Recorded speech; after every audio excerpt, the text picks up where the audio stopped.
আসসালামু আলাইকুম। আমি আকলিমা তৈরি করে দেখাবো সয়াবিন কিংবা সয়াবড়ি রান্না। এই সয়াবড়ি রান্নার অনেক রকমের রেসিপি আছে, এর মধ্যে সবচাইতে সহজ এবং অনেক বেশি মজার রেসিপি আমার আজকের এই ভিডিওতে আপনাদের সাথে শেয়ার করছি। যার জন্য নিয়ে নিয়েছি আমি 2 কাপ সয়াবড়ি। এবার ফুটন্ত গরম পানি দিয়ে দিচ্ছি, এতে একটা বড় বলে নেবেন যাতে আপনার সবগুলো সয়াবিন পানিতে ভালোভাবে চুষে নিতে পারে। এর জন্য আমি একটা বড় বাটিতে দিয়ে ভালোভাবে নেড়েচেড়ে সয়াবিনগুলোর সাথে মিশিয়ে নিয়েছি।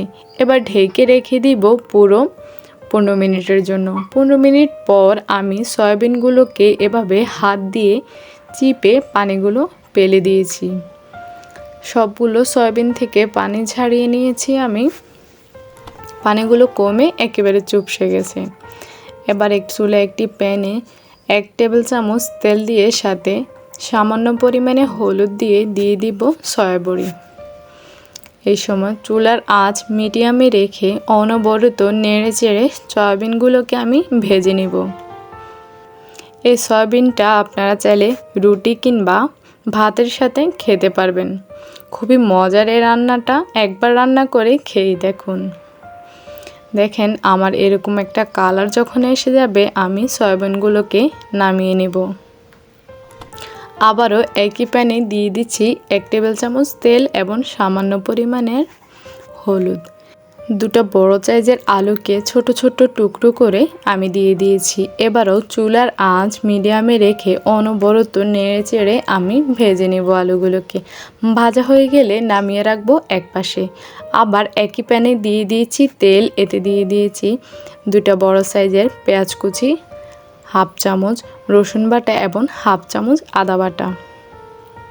এতে দিয়ে দিয়েছি পরিমাণ মতো হলুদ গুঁড়া, সাথে 1 চামচ জিরা গুঁড়া, 1/2 চামচ ধনিয়া গুঁড়া। এই উপকরণটাকে ভালোভাবে মিশিয়ে নেব আমি। গুঁড়ো মরিচ দিয়ে দিলাম 1 টেবিল চামচ। ভিডিওটা বন্ধ হয়ে যাওয়ার কারণে দেখানো হয়নি। এখন দিয়ে দিচ্ছি 1 কাপ পানি। পানি দিয়ে আবারও ভালোভাবে নেড়েচেড়ে মিশিয়ে নিয়ে সাথে দিয়ে দিয়েছি আমি টমেটো পেস্ট। চাইলে কাঁচা টমেটো কিংবা পাকা টমেটোও দিতে পারেন, আমার কাছে ছিল না তাই আমি টমেটো পেস্টটা দিয়েছিলাম। নেড়েচেড়ে কষিয়ে নেব। কষিয়ে নেওয়া হয়ে গেলে এতে আমি লং, এলাচি এবং দারচিনি দিয়েছিলাম। আগে দিই নাই কারণ এতে একটু ফ্লেভারটা একটু বেশি স্ট্রং আসে। আমার কাছে স্ট্রং ফ্লেভারটা আসলে ভালো লাগে না বলে আমি পরে দিয়েছিলাম যাতে ফ্লেভার কম আসে। এখন দিয়ে দিয়েছি সয়াবড়ি এবং ভেজে রাখা আলু দিয়ে ভালো করে মিশিয়ে নেব। আমার ভিডিওতে প্লিজ একটা লাইক দিয়ে দিবেন, কমেন্ট করে জানাবেন কেমন লাগলো। আমার চ্যানেলে সাবস্ক্রাইব করে পাশে থাকবেন। নেড়ে চেড়ে মিশিয়ে দিব। দিয়ে দিচ্ছি 2 কাপ পানি। এই 2 কাপ পানি দিয়ে আমার রান্নাটা হয়ে যাবে। এই সয়াবড়ি অনেকভাবে রান্না করা যায়, তবে এই রান্নাটা অনেক সহজভাবে করা যায় এবং সময় খুবই কম লাগে। অনেক বেশি মজার এবং হেলদি। কিছুক্ষণ রান্না করার পর আমি মাঝে মাঝে নেড়ে দিয়েছি এবং ঢাকনা তুলে আবার ঢাকনা দিয়ে রেখে দিয়েছি। দেখছেন তো কালারটা কত সুন্দর এসেছে।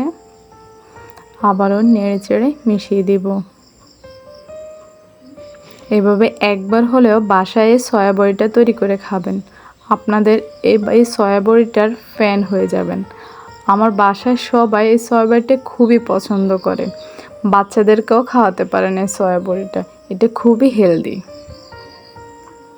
সবাইকে অসংখ্য ধন্যবাদ এতক্ষণ ধরে আমার ভিডিওটা দেখার জন্য। আর হ্যাঁ, ভিডিওতে লাইক দিয়ে কমেন্ট করে সাবস্ক্রাইব করে পাশে থাকা বেল আইকনে ক্লিক করে দিবেন। আল্লাহ হাফেজ।